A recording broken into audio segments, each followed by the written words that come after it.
Hello friends, welcome to my YouTube channel. My name is Harjeet Kaur. हम discuss कर रहे थे मडीवियल हिस्ट्री, जिसमें हमारा टॉपिक चल रहा था शिवाजी। तो शिवाजी के बारे में हम डिस्कस कर चुके थे। हमने पढ़ा था कि जो शिवाजी थे, इनकी डेथ हो जाती है 1680 के अंदर। तो उसके बाद में जो मराठास है उनके बारे में आज हम डिस्कस करेंगे, और इसके साथ हमारी जो मडीवियल हिस्ट्री है वो भी आज ख़त्म हो जाएगी, राइट।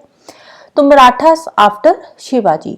शिवाजी की डेथ के बाद शिवाजी के दो बेटे थे। कौन कौन से? एक थे संभाजी और दूसरे थे राजा राम।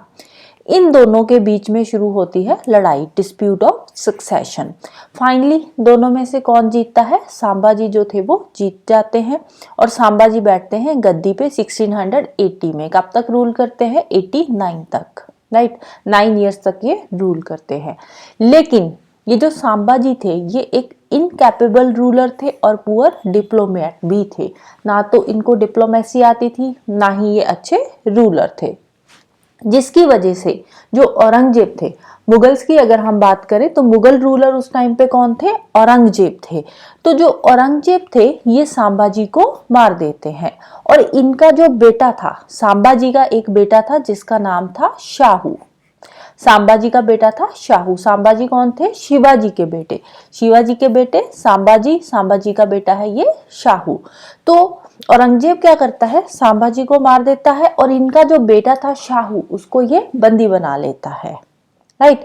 और उसके बाद, ये बात है 89 की, और उसके बाद 1689 के अंदर इनका जो भाई था, संभाजी का जो दूसरा भाई था राजा राम, राजा राम बैठता है गद्दी पे। फिर थ्रोन किसके पास आ जाता है? राजा राम के पास आ जाता है। 1689 से लेकर 1700 तक रूल करता है राजा राम, अप्रोक्सीमेटली 11 ईयर्स।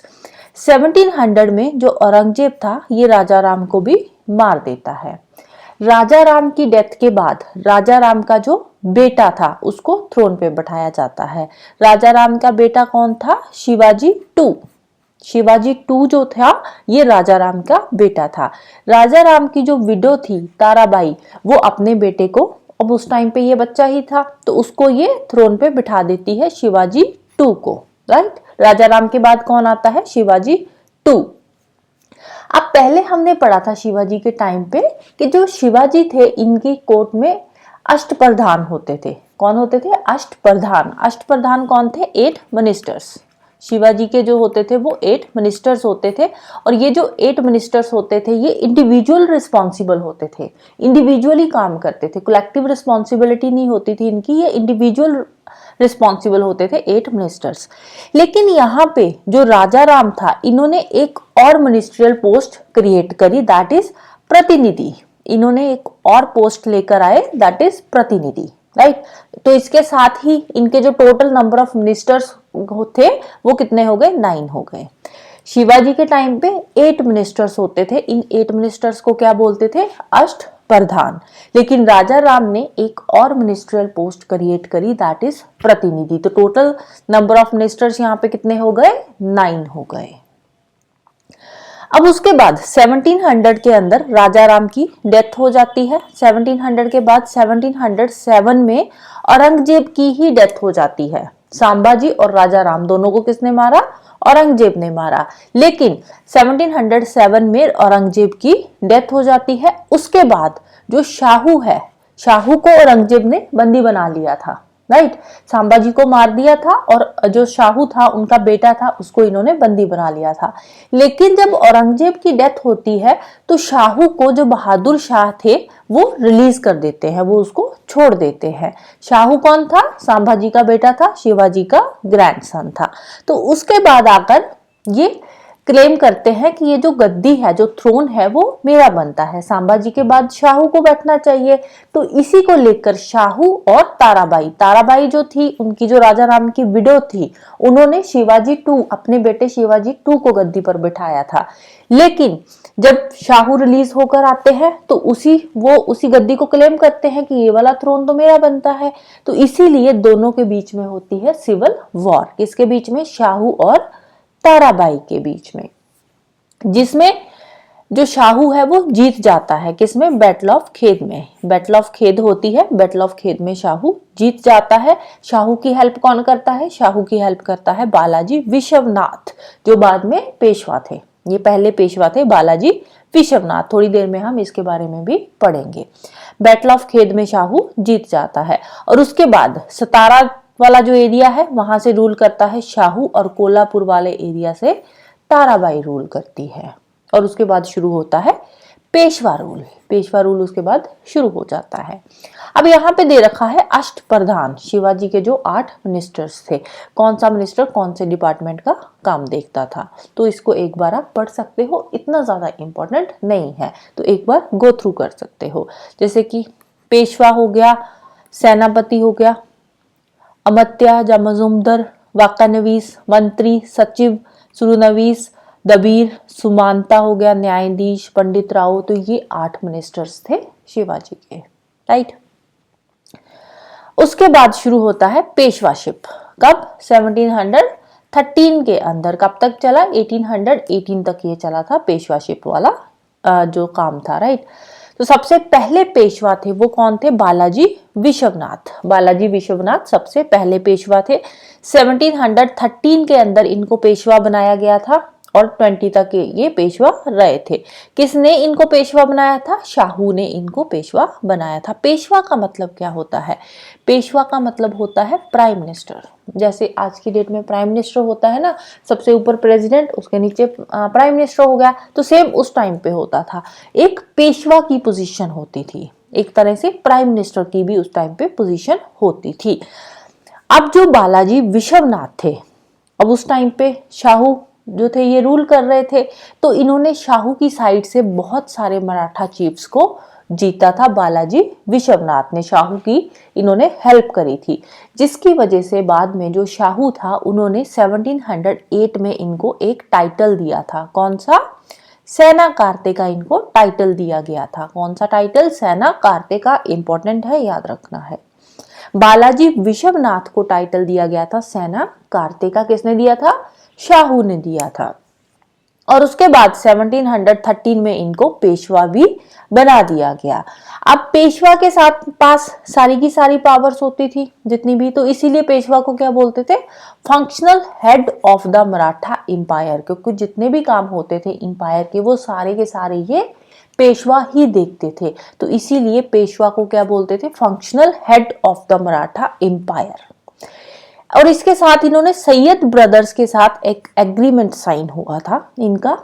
और ये जो सैयद ब्रदर्स के साथ एग्रीमेंट साइन हुआ था, इस एग्रीमेंट के अकॉर्डिंग जो उस टाइम पे मुगल एम्परर थे, अब देखो साउथ में मराठास का रूल चल रहा है, नॉर्थ में मुगल्स का रूल था उस टाइम पे। तो उस टाइम पे जो मुगल एम्परर थे, कौन से? फारूक स्यार। फारूक स्यार ने शाहू को क्या डिक्लेयर कर दिया? किंग ऑफ द स्वराज्य।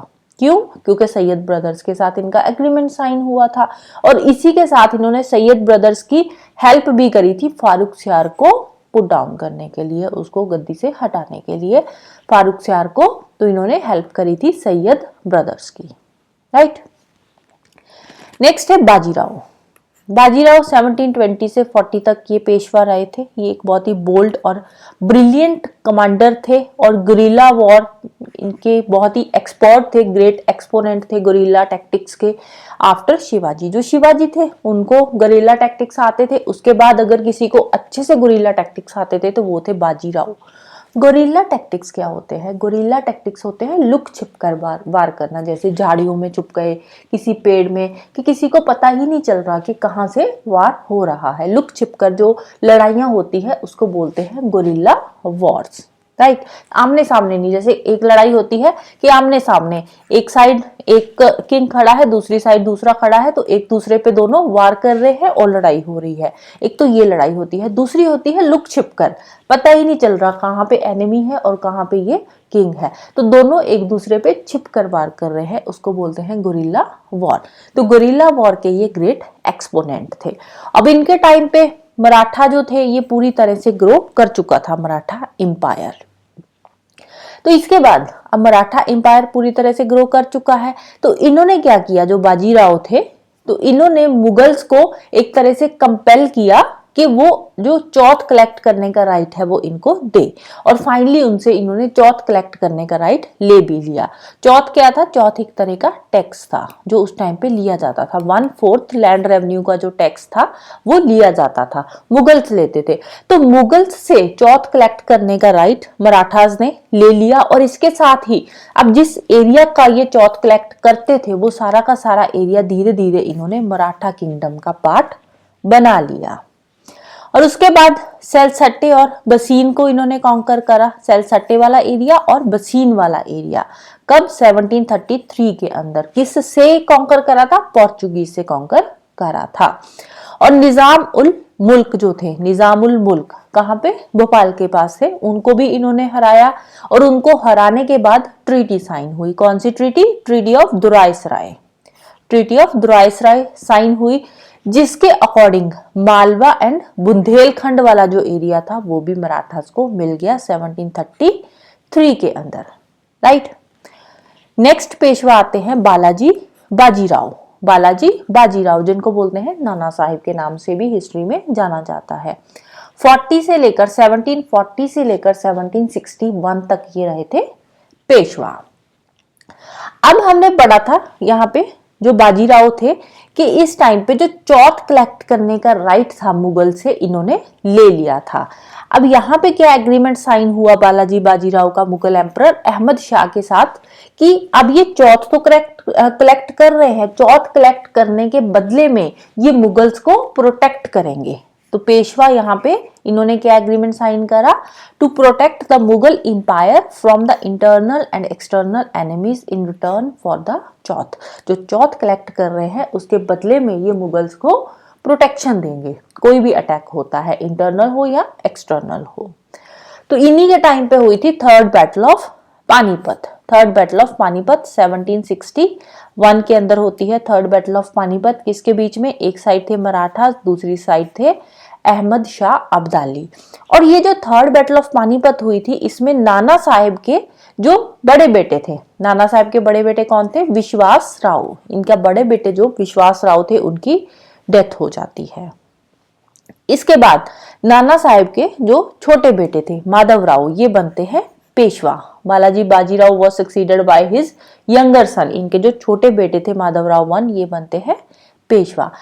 अब माधव राव जो थे वो छोटे थे, एज कम थी, जिसकी वजह से जो रघुनाथ राव थे, रघुनाथ राव जो थे ये पेशवा फैमिली से ही सबसे बड़े मेंबर थे, पेशवा फैमिली के सबसे बड़े मेंबर थे। तो माधव राव जो थे पेशवा वो थे, लेकिन उनकी हेल्प करने के लिए कौन थे? रघुनाथ राव। तो एक तरह से माधव राव के नाम से रघुनाथ राव जो थे वो पेशवा के सारे काम देखते थे। He became regent to the young Peshwa. Regent मतलब कि यंग पेशवा के जितने भी एक पेशवा के काम होते हैं वो सारे कौन करते थे? रघुनाथ राव ही करते थे। तो एक तरह से वो स्टेट के डी फैक्टो रूलर बन चुके थे। अब माधव राव की जब डेथ होती है तो उसके बाद पेशवाशिप की जो पावर्स है वो धीरे धीरे खत्म होनी शुरू हो जाती है। उसके बाद कुछ लेटर पेशवाज आए जैसे कि नारायण राव, सवाई माधव राव और बाजीराव। तो इनके टाइम पे हुई थी 3 एंग्लो मराठा वॉर्स। इंपॉर्टेंट है, ईयर्स भी इंपॉर्टेंट है, डायरेक्ट क्वेश्चन आ जाता है कि सेकेंड एंग्लो मराठा वॉर कौन से ईयर में हुई या फर्स्ट या थर्ड, कोई भी सीधा क्वेश्चन भी ईयर का जो है आ जाता है यहाँ से। फर्स्ट एंग्लो मराठा वॉर की बात करें तो ये हुई थी 1775 से 82 के बीच में। 1775 से 82 के बीच में पेशवा कौन थे? सवाई माधव राव। तो इनके टाइम पे होती है फर्स्ट एंग्लो मराठा वॉर। और इस टाइम पे कुछ ट्रीटीज साइन होती है। 2 इंपॉर्टेंट ट्रीटीज है जो साइन हुई थी। कौन कौन सी? एक तो थी कन्वेंशन ऑफ वडगांव 1779 में साइन हुई थी, और दूसरी थी ट्रीटी ऑफ सालभाई, ये साइन हुई थी 1782 में। ये 2 इंपॉर्टेंट ट्रीटी साइन हुई थी फर्स्ट एंग्लो मराठा वॉर के टाइम पे। सेकेंड एंग्लो मराठा वॉर 1803 में शुरू हुई थी, 6 तक ये चली थी। कब? कौन से पेशवा थे? बाजीराव 2 इस टाइम पे पेशवा थे। अब इसमें क्या हुआ? जब सेकेंड एंग्लो मराठा वॉर थी, इससे पहले क्या हुआ था? इससे पहले जो बाजीराव 2 थे इनकी लड़ाई होती है होलकर्स से। किससे? होलकर्स। ये होलकर्स कौन थे? होलकर्स ये मराठास का ही एक क्लैन है, काफी पावरफुल क्लैन था होलकर्स का। तो होलकर्स के साथ मराठास की ये बाजीराव टू की लड़ाई होती है, जिसमें होलकर्स इनको हरा देते हैं और फाइनली साइन होती है ट्रीटी ऑफ बसीन। लेकिन जो ट्रीटी ऑफ बसीन यहाँ पे साइन हुई थी वो प्रॉपरली काम नहीं करती, जिसकी वजह से शुरू होती है सेकेंड एंग्लो मराठा वॉर, जिसमें ब्रिटिशर्स जो थे वो मराठा आर्मी को हरा देते हैं। उसके बाद आती है third Anglo Maratha war. Third Anglo Maratha war 1817-18 में जो हुई थी थर्ड एंग्लो मराठा वॉर। अब इसमें क्या था, इसमें जो ब्रिटिशर्स के कौन थे, लॉर्ड हेस्टिंग्स। लॉर्ड हेस्टिंग्स ने ही वॉर डिक्लेयर करी थी पिंडारीज के अगेंस्ट। किसके अगेंस्ट, पिंडारीज के अगेंस्ट। क्योंकि जो पिंडारीज थे ना, इनके पास पैसा बहुत था, तो उसी पैसे के लिए ये वॉर जो थी वो शुरू करी थी लॉर्ड हेस्टिंग्स ने, और मराठास को इसमें इन्होंने हरा दिया। राइट, तो ये है 3 Maratha Wars. First 75 to 82, second 1803 to 6 और थर्ड 1817-18। तीनों के ईयर्स याद रखने हैं। और इसके साथ ही हमारा जो मिडिवल हिस्ट्री का पार्ट है वो खत्म होता है। नेक्स्ट हम मॉडर्न हिस्ट्री शुरू करेंगे। Right, so that's all for today. Hope you like this video. Thank you, bye bye and have a nice day.